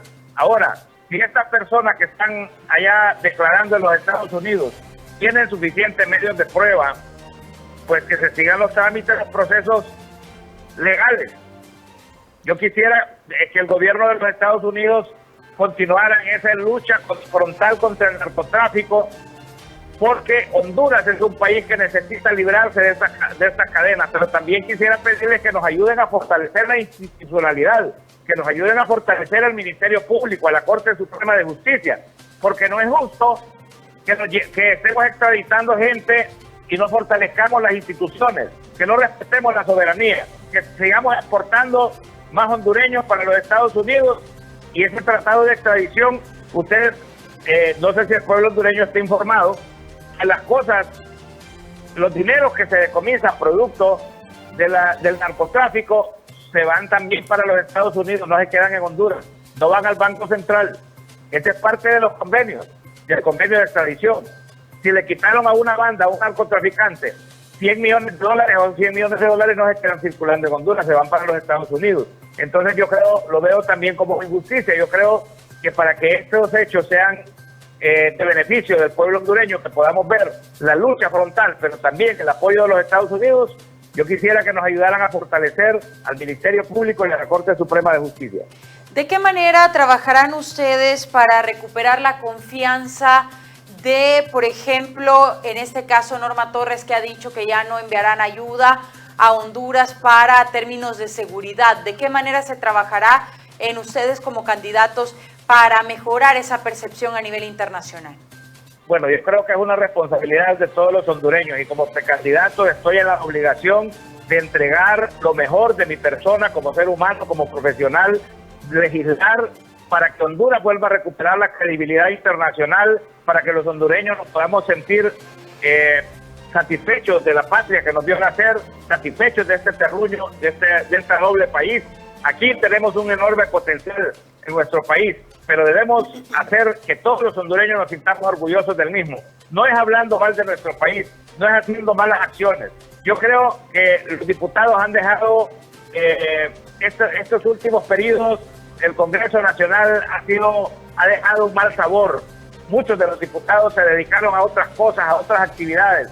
El poder no es para enriquecerse, el poder es para servir, el poder es para dejar un legado a nuestras familias, a nuestros hijos, a nuestros nietos, un legado de servicio, un legado de desarrollo, que nos puedan recordar porque hicimos calles, porque hicimos avenidas, porque generamos empleo, porque dignificamos a los hondureños, porque llegamos y dejamos un legado de dignidad a cada hondureño que se para frente a la bandera y se le erizan los pelos. Ahora ya no existe eso. Hay que volver a aquellas clases de moral y cívica, aquellas clases de caligrafía. Hay que regresar a la calidad de educación, hay que fortalecer al magisterio, hay que fortalecer a los médicos, a las enfermeras. Hay que trabajar fuertemente en Honduras. Tenemos que legislar y en materia de seguridad, obviamente yo debo reconocer los grandes esfuerzos del gobierno de Honduras por fortalecer la seguridad. La creación de la Policía Militar de Orden Público ha sido uno de los mejores éxitos, porque cuando el presidente Hernández ingresó al gobierno, habían 86 muertes por cada 100.000 habitantes. Y hoy, si usted ve las estadísticas reales, son 35 muertos por cada 100.000 habitantes. Se redujo en un 65% la criminalidad en Honduras. Y eso es producto del combate y la lucha contra el narcotráfico y el crimen organizado. Hay que reconocer estos grandes logros. Ahora, si el presidente Hernández está siendo vinculado o hay señalamientos que lo vinculan a hechos ilícitos, es él de manera personal quien debe responder. Yo quisiera hacerle un llamado al presidente Joe Biden, a los americanos, para que rectifiquen en sus decisiones de quitar la ayuda a Honduras, porque los compatriotas no tienen la culpa de que unos pocos se involucren en actividades ilícitas. Los hondureños, la mayoría de hondureños, somos gente honesta, gente de trabajo, que queremos esa alianza siempre con los Estados Unidos. Y le hago una última pregunta y una respuesta breve. Le solicitamos, por favor. El Partido Nacional ha estado los últimos 3 periodos en el poder. El pueblo hondureño debe seguir confiando en ustedes y votar ahora para seguirles dando la confianza y darles ese gobierno y ese liderazgo a ustedes. ¿Y por qué? Totalmente. El Partido Nacional es una organización, es una institución seria, una institución que fue creada para servir al pueblo hondureño, pero ha estado secuestrada, ha estado en manos de 4 o 5 malos hondureños que se creen nacionalistas, pero que en realidad no son nacionalistas. Los nacionalistas auténticos son los que respetamos nuestro estatuto, respetamos nuestra bandera y amamos nuestra patria. Nosotros los nacionalistas, honrados, honestos de este país, levantamos la frente, miramos hacia el cielo y le damos gracias a Dios por pertenecer a una de las instituciones más nobles del país, que seguirá teniendo éxitos. ¿Y quiénes son esos malos nacionalistas? Bueno, muchos de los nacionalistas que están en el poder, Marco Bodán, que entró por el Partido Nacional y nadie sabe dónde está el dinero de los hospitales móviles. Esos son los malos nacionalistas, los que rodean un grupo del poder, que rodean las instituciones y que están hechos ricos a través del poder. Lastimosamente aquí nadie investiga nada. Aquí se debería investigar cómo entra uno y cómo sale del poder, porque muchos se hacen ricos de la noche a la mañana. Y aquí ya nos conocemos todos, ya sabemos quiénes nacieron en cuna de oro y quiénes se hacen ricos a través del poder. Hay que investigar a cada ministro, a cada funcionario, qué es lo que tiene, quiénes son sus testaferros, y hay que meter los presos a los corruptos. El Partido Nacional no es de corruptos. Esa gente no sé, en este es un partido de gran profesión. Bien, le agradecemos a Ingvar López por su comunicación. Él es también candidato a diputado por el movimiento Juntos Podemos, que lidera Nasri Titos Fura, y en este caso pues ha vertido sus declaraciones sobre el Partido Nacional y sobre esos señalamientos en los Estados Unidos, Dani. Bueno, vamos ahora a seguir escuchando declaraciones. Fernando Vanegas nos informa en directo junto a Odir Fernández del Consejo Nacional Anticorrupción. ¿Qué tienen que decir sobre todos esos temas que manchan el nombre de nuestro país? Adelante, Fernando. Gracias, compañeros principales, televidentes a nivel nacional. Odir Fernández, director de investigación del CNA, me acompaña. Lo que está sucediendo en Estados Unidos, Odir, es momento de que las autoridades hondureñas actúen de una vez por todas para dar inicio a un proceso de investigación, porque no se ha pronunciado. El fiscal Chinchilla ha desaparecido totalmente de la faz de nuestro país. Mire, es una petición bastante difícil que se le está realizando a alguien que definitivamente esté en ese puesto para poder encubrir todos los actos de corrupción y demás delitos que se han suscitado en el país. Yo creo que deberíamos de hacer la invocación de las figuras de participación ciudadana, de exigir al Congreso Nacional y a los actuales diputados del Congreso para que comiencen a hacer su labor, porque no están haciendo su labor. Al final andan en política, en campaña, promoviendo más el COVID, promoviendo los contagios, pero creemos de que debemos de hacer uso de las figuras ya establecidas en la ley para revocar el posicionamiento de las personas que hoy no están cumpliendo su labor. Ahora, estas menciones que están dando en Estados Unidos, más personalidades hondureñas de la política de diferentes partidos, ¿cómo dejan la imagen del país? Y esto con amenazas de eliminar ayudas para Honduras. Mire, la imagen del país no ha estado buena en los últimos momentos. Hoy el índice de percepción de corrupción nos ubica como el segundo país más corrupto de Centroamérica, con miras a convertirnos en el primero. La verdad que únicamente viene y se ratifica el posicionamiento a nivel mundial si hacemos el análisis del índice de derecho, el índice de desarrollo humano, el índice de Gini, todos esos nos ubican como un país, aparte de pobre, estrictamente corrupto. Ahora, el presidente solo responde mediante tweets. ¿Cómo miran ustedes esta situación? Bueno, que en primera instancia, como una persona que se debe a un pueblo, debería dar respuestas directas sobre este tipo de señalamientos. Segundo, si bien es cierto, se presume una inocencia, ponerse a la orden, así como se le exige a toda persona de que recurra ante la justicia, ponerse a la orden para procesos de investigación por tranquilidad de él mismo y por la tranquilidad del país. Ahora, ya para finalizar el proceso de las elecciones, no hay nada claro, un panorama incierto, retrasos por todos los lados. ¿Qué preocupación o qué manifiesta el CNA al ver todo lo que acontece en el ámbito político nacional? Vea usted que esta incertidumbre, esta preocupación la ha querido llevar el sector político, porque hay un sector que evidentemente no quiere que haya un proceso electoral en el país, ante el temor de que la justicia nacional o internacional llegue en algún momento y necesitan mantenerse en los puestos que hoy están ostentando.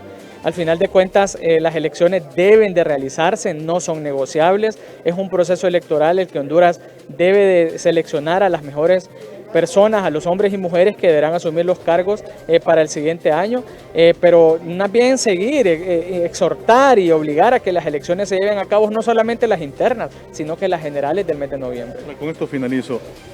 ¿A quién se puede acudir en esta instancia para que llegue una respuesta de lo que está sucediendo en Estados Unidos?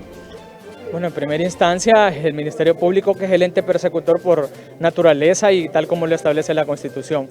Igual los otros entes auditores constitucionalmente establecidos. Muchísimas gracias. Odir Fernández, quien es el director de investigación del Consejo Nacional Anticorrupción, haciendo mención en cuanto a la preocupación que existe por parte del CNA a lo ocurrido en este momento en el juicio de Giovanni Fuentes en Estados Unidos y también el proceso electoral que está por desarrollarse el próximo domingo 14 de marzo. Compañeros, con este contacto, regreso con ustedes a los estudios. Gracias, Fernando Vanegas, por ese contacto en directo. Vamos a hacer una breve pausa comercial, pero antes les dejamos con importantes consejos gracias a Ceutec. En Ceutec sabemos que tenés el talento y energía para alcanzar tus sueños. Te invitamos a que conozcas nuestra carrera universitaria a nivel técnico en marketing digital para que te conviertas en un profesional capaz de crear campañas ganadoras en el mundo digital. Matricúlate ya. Para más información, llama al 31 50 79 95. Ceutec. Nos vamos a la pausa comercial, Danay. Claro que sí, Andrea, vamos a regresar con importante información, así que no se despegue de nuestra pantalla.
y después de anunciar hoy oficialmente la llegada de más vacunas a nuestro país mediante el mecanismo COVAX, la ministra de Salud ha brindado declaraciones a Centro de Noticias GOTV y dice que aún desconocen los precios de estas vacunas, pero que la próxima semana brindarán todos esos detalles al pueblo hondureño.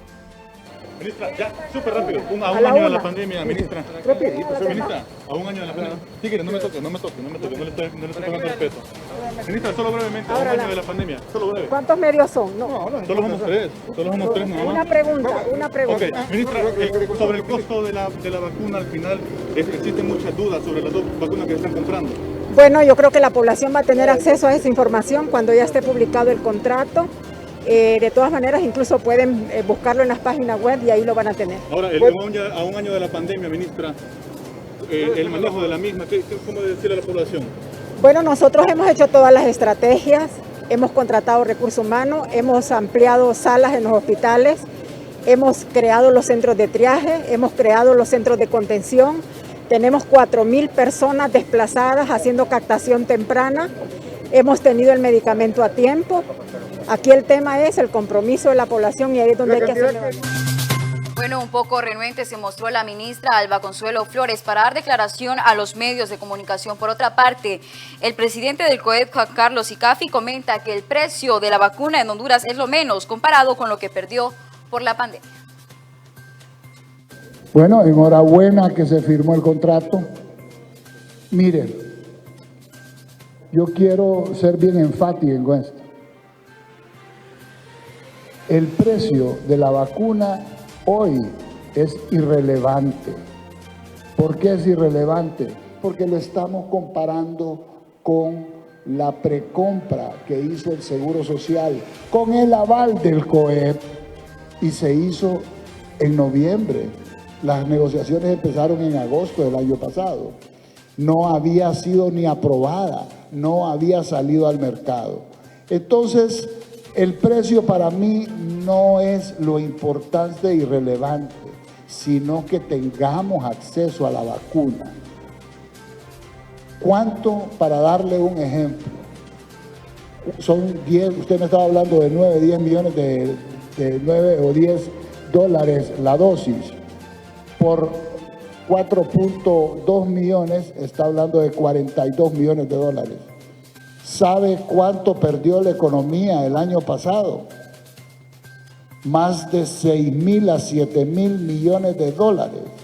Si usted compara 42 millones de dólares que van a costar las vacunas con las 7.000 millones de dólares que perdimos, es el vuelto que anda en la bolsa uno.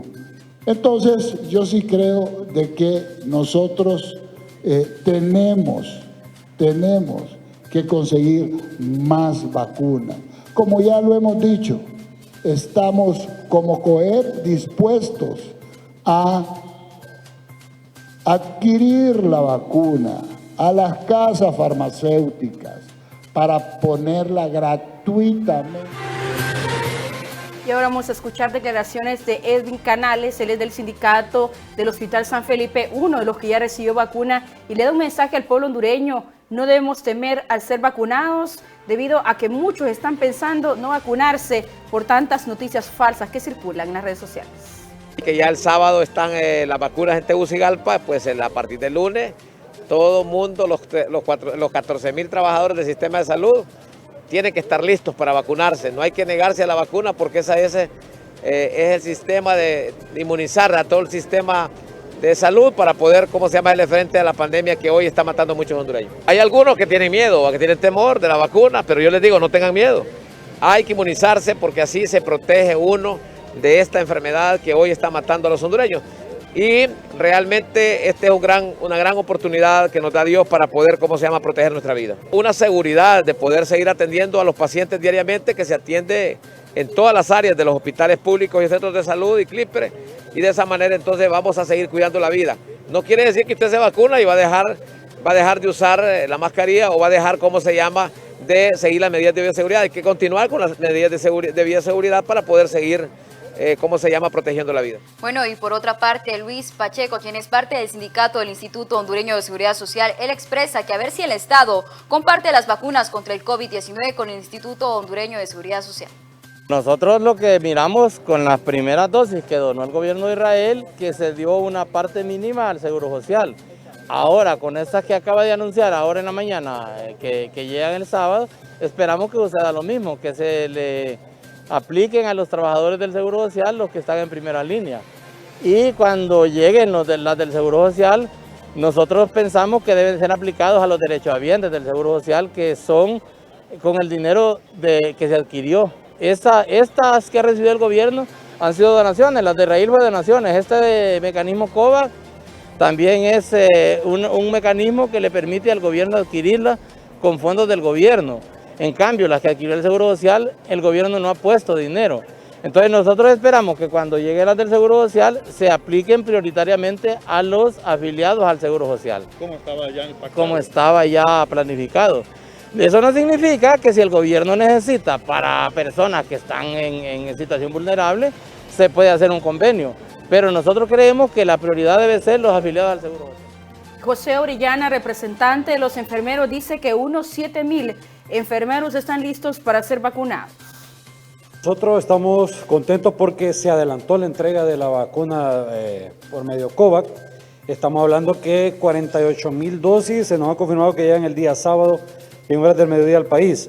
Así que nosotros el día lunes empezamos a las 6 de la mañana a aplicar esta vacuna a todos los trabajadores de salud en todo el país. Nosotros esperamos que sean incluidas las 20 regiones y los 32 hospitales y sobre todo que las 7,400 enfermeras que en este momento están pendientes de vacunar, se les puede aplicar la vacuna porque nuestra gente está contaminando y se está muriendo, como una compañera que murió en las últimas horas. O sea, le hemos pasado difícil nosotros ya con 44 enfermeras auxiliares fallecidas por COVID-19, así que esperamos nosotros que esta vacuna venga a traer una esperanza de vida a los compañeros y sobre todo hacerle un llamado a los directores, que no sigan haciendo la fiesta que hicieron algunos directores con la donación de las vacunas que hizo Israel. Un año del inicio de la pandemia y los estragos que nos ha dejado la pandemia a nosotros han sido difíciles. Más de 3,300 trabajadores contagiados por COVID-19. En este momento tenemos 113 compañeros aislados positivos por COVID-19 y tenemos 13 hospitalizados, de los cuales 5 están en una condición de salud bastante delicada.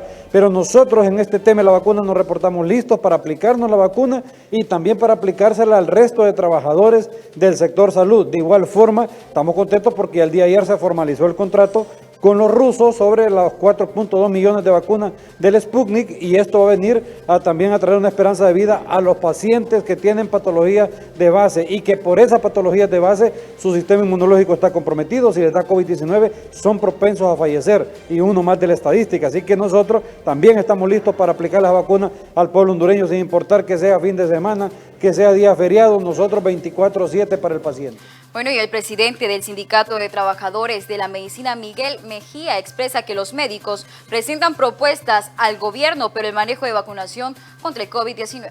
Nosotros estamos mandándole una propuesta al gobierno de la República contentiva de 9 ejes transversales, comenzando por un equipo conductor que debe ser técnico para que le dé toda la conducción necesaria a este proceso de vacunación desde el principio hasta el final, hasta llegar pues a la evaluación del proceso de vacunación y sacar los puntos negativos y los puntos positivos que se pudieron dar en todo este proceso.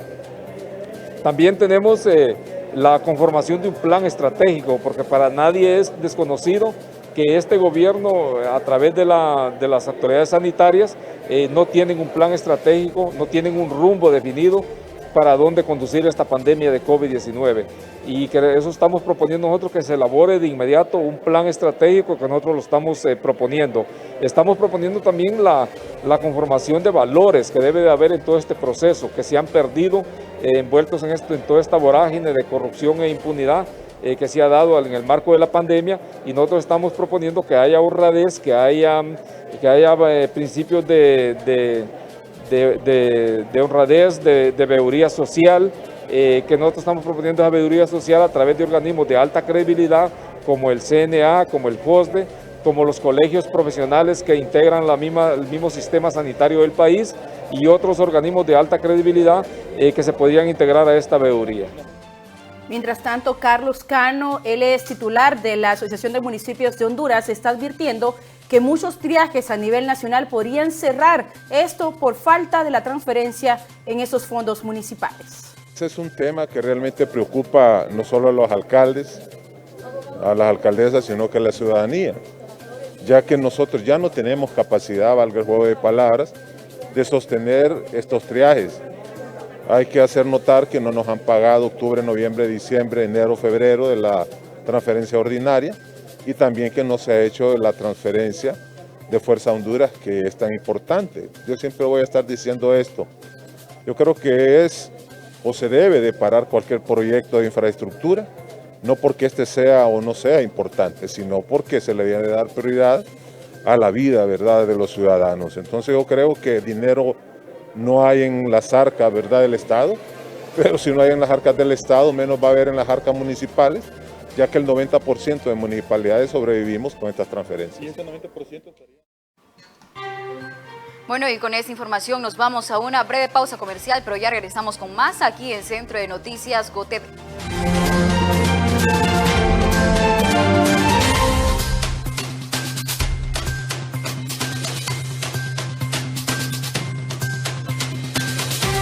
Contento porque se adelantó la entrega de la vacuna por medio COVAX. Estamos hablando que 48,000 dosis se nos ha confirmado que llegan el día sábado en horas del mediodía al país. Así que nosotros el día lunes empezamos a las 6 de la mañana a aplicar esta vacuna a todos los trabajadores de salud en todo el país. Nosotros esperamos que sean incluidas las 20 regiones y los 32 hospitales y sobre todo que las 7,400 enfermeras que en este momento están pendientes de vacunar, se les puede aplicar la vacuna porque nuestra gente está contaminando y se está muriendo, como una compañera que murió en las últimas horas. O sea, le hemos pasado difícil nosotros ya con 44 enfermeras auxiliares fallecidas por COVID-19, así que esperamos nosotros que esta vacuna venga a traer una esperanza de vida a los compañeros y sobre todo hacerle un llamado a los directores, que no sigan haciendo la fiesta que hicieron algunos directores con la donación de las vacunas que hizo Israel. Un año del inicio de la pandemia y los estragos que nos ha dejado la pandemia a nosotros han sido difíciles. Más de 3,300 trabajadores contagiados por COVID-19. En este momento tenemos 113 compañeros aislados positivos por COVID-19 y tenemos 13 hospitalizados, de los cuales 5 están en una condición de salud bastante delicada. Pero nosotros en este tema de la vacuna nos reportamos listos para aplicarnos la vacuna y también para aplicársela al resto de trabajadores del sector salud. De igual forma, estamos contentos porque el día de ayer se formalizó el contrato con los rusos sobre los 4.2 millones de vacunas del Sputnik y esto va a venir también a traer una esperanza de vida a los pacientes que tienen patologías de base y que por esas patologías de base su sistema inmunológico está comprometido. Si les da COVID-19 son propensos a fallecer y uno más de la estadística. Así que nosotros también estamos listos para aplicar las vacunas al pueblo hondureño sin importar que sea fin de semana, que sea día feriado, nosotros 24/7 para el paciente. Nosotros estamos contentos porque se adelantó la entrega de la vacuna por medio COVAX. Estamos hablando que 48,000 dosis se nos ha confirmado que llegan el día sábado en horas del mediodía al país. Así que nosotros el día lunes empezamos a las 6 de la mañana a aplicar esta vacuna a todos los trabajadores de salud en todo el país. Nosotros esperamos que sean incluidas las 20 regiones y los 32 hospitales y sobre todo que las 7,400 enfermeras que en este momento están pendientes de vacunar, se les puede aplicar la vacuna porque nuestra gente está contaminando y se está muriendo, como una compañera que murió en las últimas horas. O sea, le hemos pasado difícil nosotros ya con 44 enfermeras auxiliares fallecidas por COVID-19, así que esperamos nosotros que esta vacuna venga a traer una esperanza de vida a los compañeros y sobre todo hacerle un llamado a los directores, que no sigan haciendo la fiesta que hicieron algunos directores con la donación de las vacunas que hizo Israel. Un año del inicio de la pandemia y los estragos que nos ha dejado la pandemia a nosotros han sido difíciles. Más de 3,300 trabajadores contagiados por COVID-19. En este momento tenemos 113 compañeros aislados positivos por COVID-19 y tenemos 13 hospitalizados, de los cuales 5 están en una condición de salud bastante delicada. Pero nosotros en este tema de la vacuna nos reportamos listos para aplicarnos la vacuna y también para aplicársela al resto de trabajadores del sector salud. De igual forma, estamos contentos porque el día de ayer se formalizó el contrato con los rusos sobre los 4.2 millones de vacunas del Sputnik y esto va a venir también a traer una esperanza de vida a los pacientes que tienen patologías de base y que por esas patologías de base su sistema inmunológico está comprometido. Si les da COVID-19 son propensos a fallecer y uno más de la estadística. Así que nosotros también estamos listos para aplicar las vacunas al pueblo hondureño, sin importar que sea fin de semana, que sea día feriado, nosotros 24/7 para el paciente. Nosotros estamos contentos porque se adelantó la entrega de la vacuna por medio COVAX. Estamos hablando que 48,000 dosis se nos ha confirmado que llegan el día sábado en horas del mediodía al país. Así que nosotros el día lunes empezamos a las 6 de la mañana a aplicar esta vacuna a todos los trabajadores de salud en todo el país. Nosotros esperamos que sean incluidas las 20 regiones y los 32 hospitales y sobre todo que las 7,400 enfermeras que en este momento están pendientes de vacunar, se les pueda aplicar la vacuna porque nuestra gente está contaminando y se está muriendo, como una compañera que murió en las últimas horas. O sea,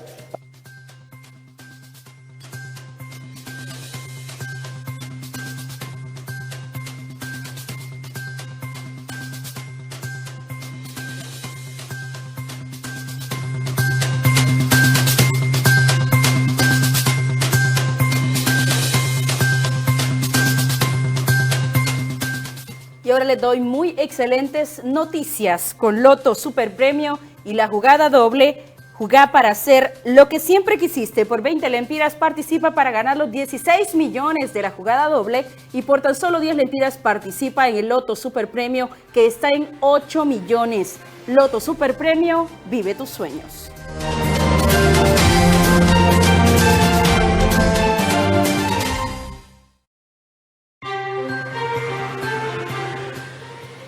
Bueno, y seguimos con más y es momento de ver cómo está el mundo deportivo, cómo está esa información en el fútbol. Nuestro compañero Jorge Fernández Díez ya se encuentra listo con nosotros. Buenas tardes, Jorge.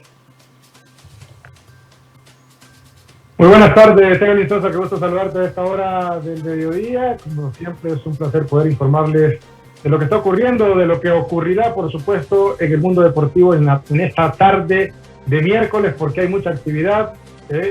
Todos los focos están puestos en la Liga de Campeones de Europa, donde hay partidos importantes como ese Barcelona-PSG. Ya vamos a revisar la agenda también. Hay Liga Nacional, información de última hora también en el campo de la Liga Nacional, porque uno de los partidos programados para la fecha 7, que vemos a continuación, y luego les contamos de qué juego se trata, ha sido suspendido. ¿Por qué motivo? Bueno, ya les cuento. Ahora mismo veamos la agenda de esta fecha número 7 y cómo estaba estructurada inicialmente. Bueno, el juego de hoy entre Vida y Honduras Progreso se va a disputar de manera normal. El Lobos UPN Real Sociedad es el partido suspendido, ya les cuento por qué motivos. Real de Minas Olimpia se juega mañana a partir de las 5 de la tarde en el Marcelo Tinoco en Danlí. El Motagua Maratón también se disputa normal en Tegucigalpa a partir de las 7 de la noche. El clásico de las M en el Coloso Capitalino y el Real España Platense también se juega sin ninguna novedad a las 7 de la noche en el Estadio Morazán. Me detengo un poco en este Lobos UPN Real Sociedad. También tenemos otra imagen, compañeros, porque ya ha sido oficial de parte de la Liga Nacional la suspensión de este encuentro. Nosotros anoche informábamos de último momento en nuestro show de 10 al finalizar el programa lo que habíamos conocido de manera extraoficial y que horas posteriores se hizo oficial, valga la repetición de palabras. ¿Por qué se suspendió? Bueno, por los casos positivos de COVID en el club tocoeño. El Real Sociedad UPN no se va a poder jugar por esto. ¿Por qué? Porque hay más de 10 casos de positividad de COVID-19 en el equipo del Real Sociedad. Ojo con esto, es delicado el tema porque el Real Sociedad lógicamente ha estado enfrentando rivales en las últimas semanas, en las pruebas PCR, en las pruebas que se hicieron previo a la jornada 7. Ayer salieron positivos más de 10 integrantes del equipo. Habrá que ver en los próximos días, en las próximas pruebas, cómo le va, por ejemplo, al Olimpia, al Vida, al Real de Minas. Estos fueron rivales del Real Sociedad en la última semana, en los últimos 10 días. Así que, pues por el comportamiento del virus, entendemos de que habrá positivos también en estos clubes una vez que pasen los días y que, bueno, el periodo de incubación del virus, pues se cumpla y en alguna prueba que se realice en las próximas horas, en los próximos días, perdón, pues se identifiquen estos casos positivos en otros clubes de la Liga Nacional. Pero bien, la Liga de Campeones, hacemos un paréntesis en el plano local porque la Liga de Campeones, les decía, hoy tiene actividad importantísima, sobre todo en este partido en París entre el PSG y el Barcelona. El otro juego, bueno, también les contamos quiénes son los equipos involucrados luego de los partidos de ayer que revisábamos en los diferentes espacios. El Borussia Dortmund que eliminó al Sevilla, la Juventus quedó fuera ante el Porto, y el otro duelo importante también de hoy es el Liverpool frente al Leipzig. Estos partidos arrancan en breve, en más o menos 32 minutos, a las 2 de la tarde, hora hondureña, se inician estos dos partidos. PSG Barcelona, recordemos, la remontada del Barcelona tiene que ser épica porque perdió 4-1 en el juego de ida frente al equipo parisino hoy en Francia. Tiene la dura tarea de remontar este marcador. En el caso de Liverpool, tiene la ventaja el equipo inglés 2-0 sobre el Leipzig de Alemania. Retomando el plano local, revisamos también la extensa jornada de la Liga de Ascenso, de la Liga de la Segunda División, que ha iniciado bastante bien y se va a disputar la fecha número 3. ¿Cómo se va a hacer en las diferentes sedes a nivel nacional? Bueno, lo vemos a continuación. Por ejemplo, hay partidos ya hoy, el Gimnástico a las 4 de la tarde frente a la Estrella Roja, Juticalpa juega contra Olancho, esto pendiente de reprogramación. Al igual que el Génesis Inter, Cedrito Broncos sí está para el viernes a las 2 de la tarde en Orocuina. Vemos en la siguiente imagen también otros partidos importantes de la Liga de Ascenso. Esperanzano frente al Real Juventud, este juego es hoy. Mañana San Juan Azacualpa, Pinares, el actual campeón frente a Lepaera, hoy también, y el Deportes Sabio contra el Olimpia Occidental, esto por el grupo D y grupo C. Hay actividades también en los otros grupos, lo vemos a continuación. Estamos en el grupo A, donde el Victoria y el Tela FC se enfrentan mañana. Bucaneros se enfrenta el viernes ante Santa Rosa. Sabá FC contra Boca Junior el viernes también. Y Lloro FC contra Social Sol en el clásico de esa zona ahí en el departamento de Lloro. Social Sol que es de Olanchito. Vemos la última imagen de esta programación de la Liga de Ascenso que le estamos dando a continuación. Usted que nos sigue en todas partes del país, y bueno, aquí en el interior, en muchos sectores hay actividad. El Lone FC frente al Parrilla Zona, este es el jueves. Mañana Villanueva contra Brasilia, mañana esto en la zona norte por el grupo E, y el Choloma, el Atlético Choloma, que ya estuvo en primera división en su momento, enfrenta al Independiente el viernes. Así está la actividad en la Liga de la Segunda División del fútbol hondureño, que es importante no quitarle el ojo a este torneo, porque bueno, de ahí saldrá el nuevo inquilino del fútbol de la primera división en la próxima temporada. Muy bien, así está la información nacional e internacional a esta hora de la tarde. Vuelvo con ustedes a los estudios principales del Centro de Noticias de GOTV. Por supuesto, en emisión estelar estaremos informándoles también, actualizándoles de lo que suceda y de cómo se esté desarrollando la actividad y los resultados que nos deje esto de la Liga de Campeones de Europa. Con ustedes, al estudio principal del Centro de Noticias.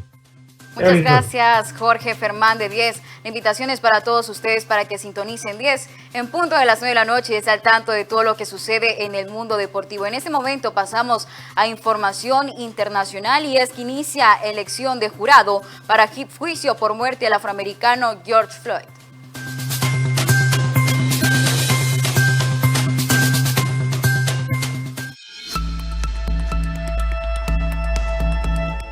El proceso contra el policía blanco Derek Chauvin, acusado de asesinar al afroestadounidense George Floyd, comenzó con la selección de los jurados, 9 meses después del incidente que reabrió las llagas del racismo y la brutalidad policial en Estados Unidos. Derek, expulsado de la policía, enfrenta cargos por asesinato en segundo grado y homicidio involuntario por la muerte de Floyd el 25 de mayo en Minneapolis. La selección del jurado iba a comenzar antes, pero fue aplazado un día porque la acusación quería sumar un tercer cargo, que sería el del asesinato en tercer grado.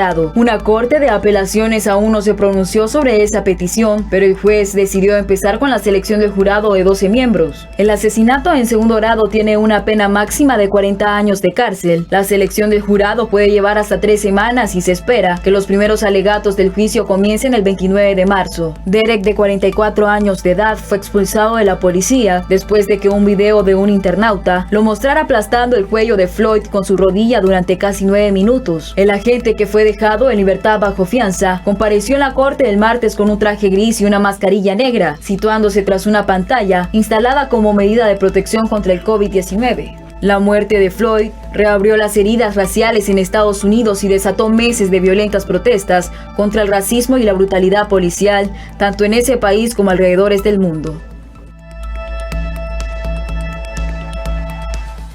Y con esta información nos vamos a una breve pausa comercial. Ya regresamos con más aquí en Centro de Noticias GoTV.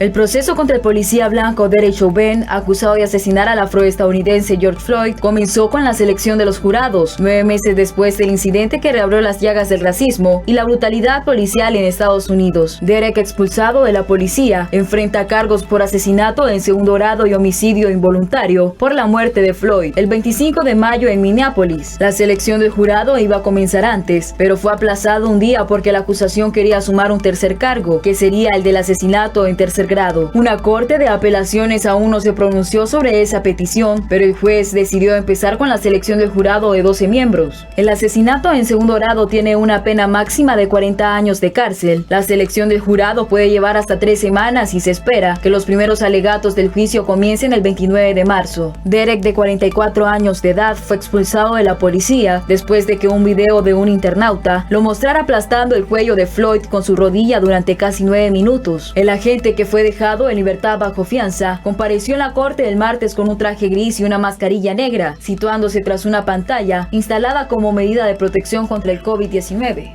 La muerte de Floyd reabrió las heridas raciales en Estados Unidos y desató meses de violentas protestas contra el racismo y la brutalidad policial, tanto en ese país como alrededores del mundo.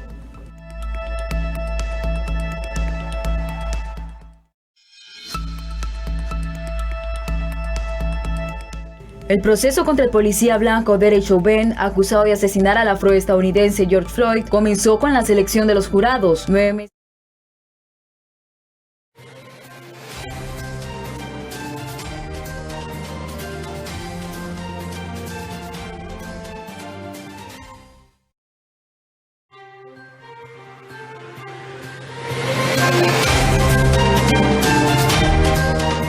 Después de que las autoridades de educación informaran de un plan piloto para regresar a clases en algunas escuelas, los dirigentes magisteriales están oponiendo debido a que dicen que no hay las condiciones y las normas de bioseguridad para poder hacerlo. Román Paz nos informa en directo. Adelante.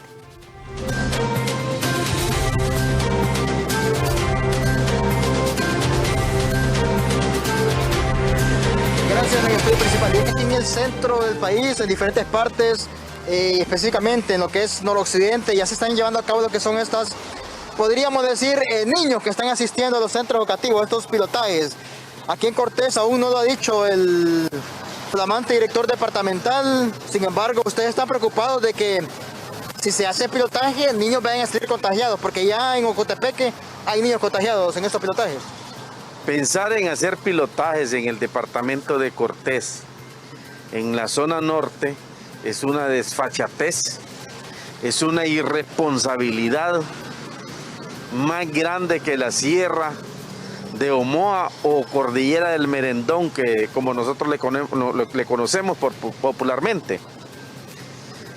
Es exponer a nuestra niñez a que se exponga a un contagio masivo, y es exponer mucho más a nuestros compañeros docentes a una muerte segura por el contagio de esta terrible pandemia como es el coronavirus. En este momento ya han muerto una enorme cantidad de compañeros docentes. No digamos si los exponemos a una educación semipresencial o presencial. Definitivamente que es una locura. ¿Y por qué? Pues porque el gobierno no está invirtiendo en educación, no le interesa la educación. Nosotros no nos hemos dado cuenta, no hay noticias de que el gobierno pudiera haber implementado o comprado o tiene presupuesto para comprar materiales o insumos de bioseguridad. Eso no los tienen. Las instituciones están abandonadas. Las escuelas, las instalaciones sanitarias, sobre todo los bebederos de agua, lugar donde puedan estarse higienizando las manos los niños, son paupérrimos. Realmente nuestras instituciones están totalmente abandonadas. Y hacer una locura de esas realmente es exponer a que nuestros niños puedan contagiarse y morir. Ahora, pero si les solicitan ustedes como docentes que se hagan presentes a los salones de clase a impartir las mismas en los pilotajes, ¿se harían presentes o no irían ustedes? Jamás podríamos nosotros presentarnos y nosotros decirle a nuestros compañeros docentes que se presenten sin ninguna medida de seguridad. Y además, también el otro elemento, mientras no haya vacuna para los docentes, nosotros no estaremos presentándonos a ninguna institución educativa presencialmente a dar educación.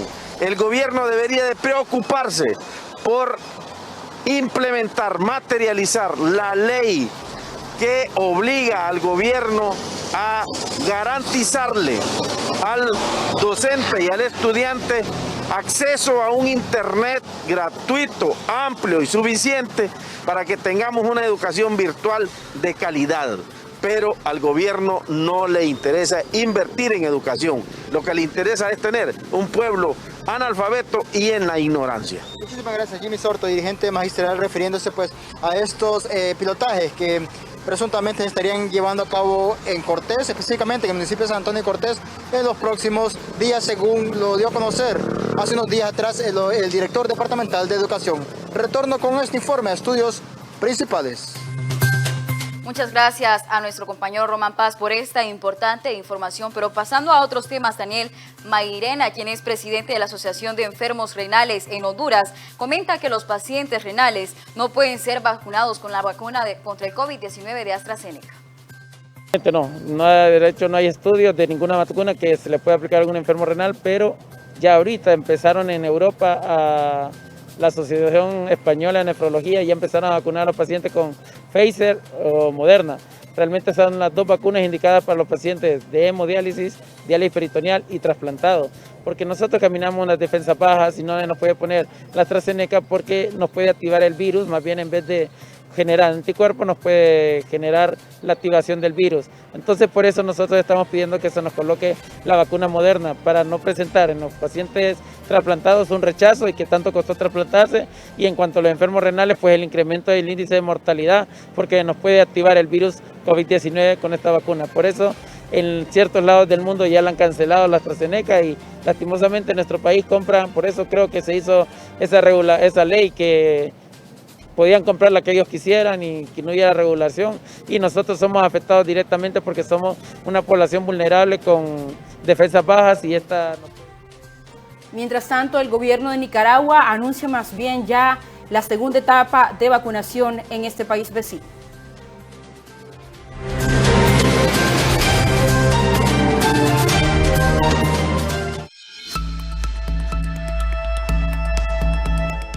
La vicepresidenta de Nicaragua, Rosario Murillo, anunció segunda etapa de vacunación, donde los trabajadores del Estado cuyas tareas suponen contacto con los usuarios de distintos servicios serán la prioridad del plan de vacunación contra el COVID-19. Murillo, que es también portavoz del gobierno, explicó que los trabajadores que están más expuestos en la relación cotidiana con muchas personas, en las fronteras y en los aeropuertos, entre otros, serán los inmunizados en esta ocasión. La funcionaria no ofreció más detalles de cómo se implementará el programa de vacunación que apunta a los empleados públicos.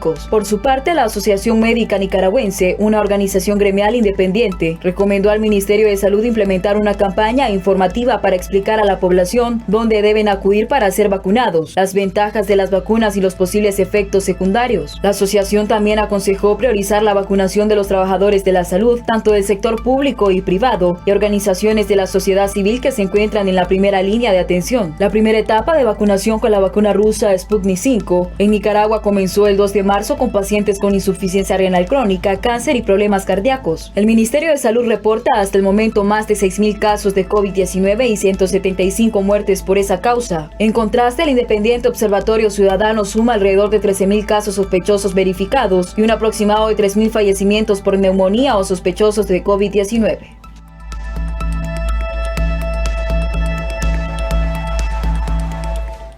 Hacemos una breve pausa comercial, ya regresamos con más información aquí en Centro de Noticias GoTV.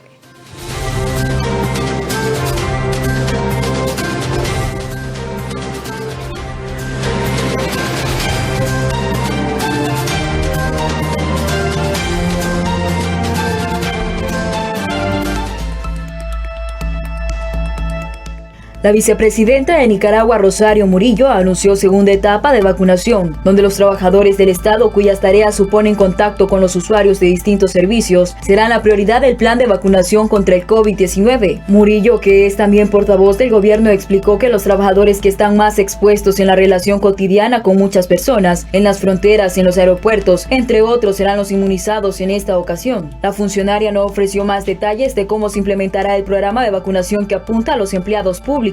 Por su parte, la Asociación Médica Nicaragüense, una organización gremial independiente, recomendó al Ministerio de Salud implementar una campaña informativa para explicar a la población dónde deben acudir para ser vacunados, las ventajas de las vacunas y los posibles efectos secundarios. La asociación también aconsejó priorizar la vacunación de los trabajadores de la salud, tanto del sector público y privado, y organizaciones de la sociedad civil que se encuentran en la primera línea de atención. La primera etapa de vacunación con la vacuna rusa Sputnik V en Nicaragua comenzó el 2 de marzo con pacientes con insuficiencia renal crónica, cáncer y problemas cardíacos. El Ministerio de Salud reporta hasta el momento más de 6.000 casos de COVID-19 y 175 muertes por esa causa. En contraste, el Independiente Observatorio Ciudadano suma alrededor de 13.000 casos sospechosos verificados y un aproximado de 3.000 fallecimientos por neumonía o sospechosos de COVID-19.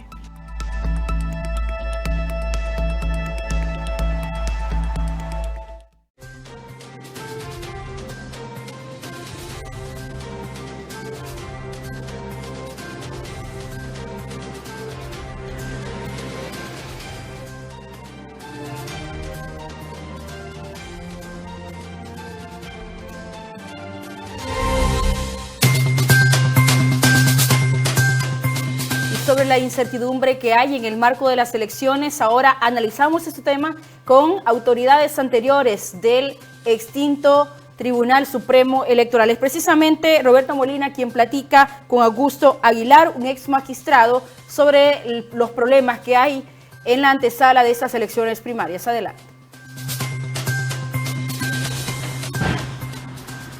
Así es, en efecto, gracias compañeros. En estudio, una incertidumbre política se vive de cara a este domingo que se celebran los comicios primarios e internos en nuestro país. Me acompaña don Augusto Aguilar, ex magistrado del Tribunal Superior de Elecciones. Don Augusto, una incertidumbre, al parecer un banderillazo atípico y con muchos cuestionamientos de cara a este proceso democrático. Sí, efectivamente, nos encontramos en una situación, diríamos, un caso inédito, porque se han estado tomando decisiones a última hora, algo que no había sucedido en los procesos electorales anteriores. Entonces esto puede provocar una serie de irregularidades que se van a dar el día de las elecciones y en los días posteriores, cuando supuestamente por esas irregularidades aparezcan los reclamos, las impugnaciones, peticiones de nulidad, etcétera. Ahora, don Augusto, ¿qué pasa realmente? ¿Esto no genera una confianza en el pueblo hondureño que ha estado abstenido de los temas de política en los últimos años por los malos comicios que se han llevado a cabo? Claro, la desconfianza es algo generalizado en el país y no solo en el sistema electoral, en las instituciones, en los poderes del Estado, en el Congreso. Bueno, hay una desconfianza porque se ha acumulado una serie de hechos que de alguna manera se ha generado un sentimiento generalizado y permanente en la ciudadanía.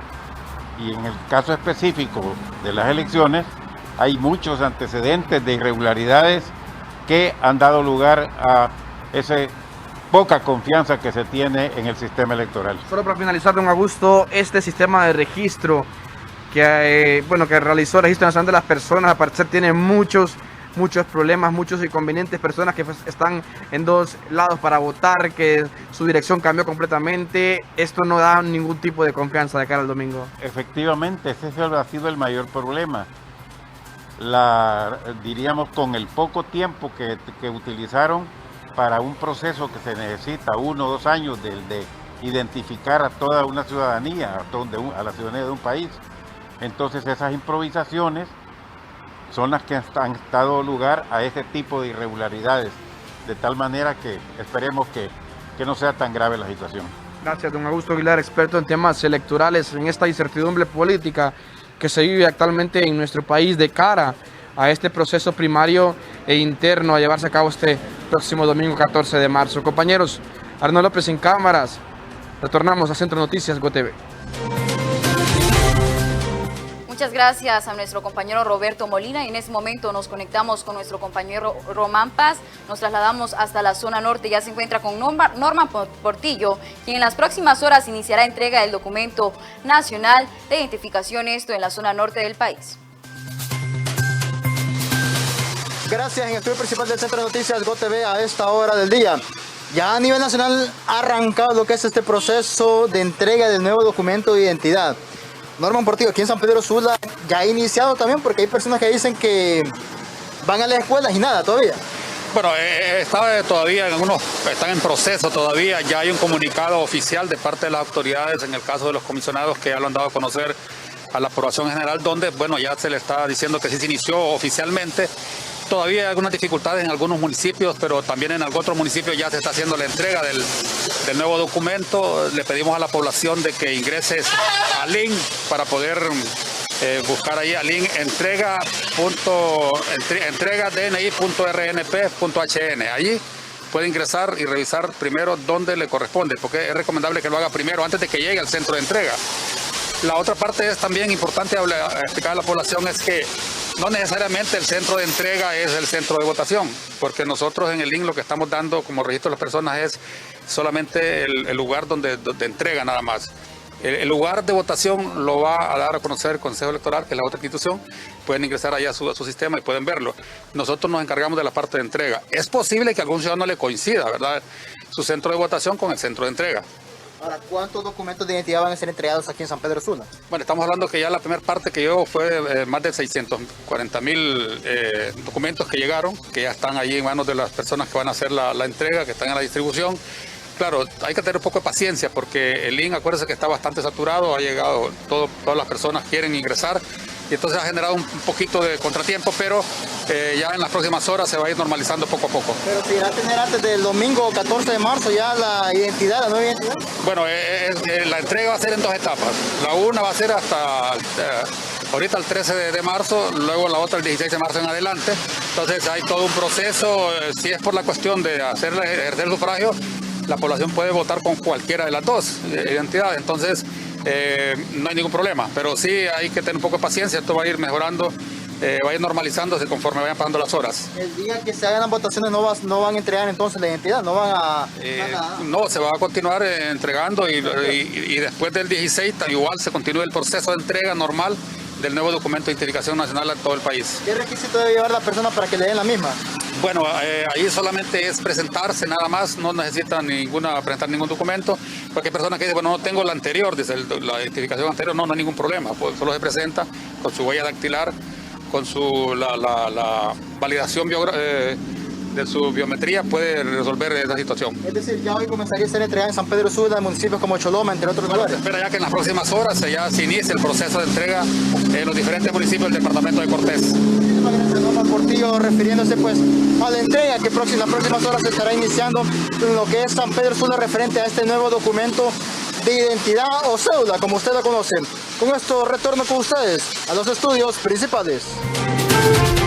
El problema es que hay algunas personas que no saben ni dónde reclamar su documento de identificación debido a que aparecen varios sitios. Cuando usted verifica también este sitio web que tienen los del Registro Nacional de las Personas para poder ingresar y obtener dónde podría usted llegar a recoger este nuevo documento, está totalmente caída la red, así que usted tiene que estar intentando varias veces para poder acceder a esta información. Vamos a mostrar ahora un video precisamente de el descontento que hay por parte de la ciudadanía al momento que llegan a un centro, en específico la escuela John F. Kennedy, y no pudo este ciudadano recoger su nueva identidad. Vamos a escuchar el ambiente. Se han acercado a estas instalaciones de este centro básico exigiendo o buscando reclamar su tarjeta de identidad. Sin embargo, hay personas del Ejército Nacional a lo interno, pero no han respondido y han cerrado los portones. Continúes informando con las redes sociales ubicados en la escuela John. El problema es que si usted consulta esto en la página del Registro Nacional de las Personas, le aparece que puede llegar ya a recoger su nuevo documento de identificación. Lo que le pasó a este ciudadano es que la escuela John F. Kennedy está totalmente cerrada y realmente fue a nada. Este es uno de los problemas que está dando ahora el Registro Nacional de las Personas, y hay múltiples denuncias en cuanto a este censo que han publicado y los lugares donde se reclamaría el nuevo documento de identificación. Veremos qué pasa el domingo cuando la gente llegue a votar, que incluso tiene varios lugares donde puede ejercer el sufragio, y deben de depurar estas inconsistencias que han sido denunciadas por múltiples protagonistas de la política hondureña. Vamos a una breve pausa comercial y ya regresamos con más.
Estamos de regreso aquí en Centro de Noticias GoTV y seguimos con más información. La portavoz del Instituto Nacional Penitenciario, Digna Aguilar, comenta que el Instituto Nacional Penitenciario brindará apoyo en investigaciones por amotinamiento que dejó un muerto en Siria el día de ayer.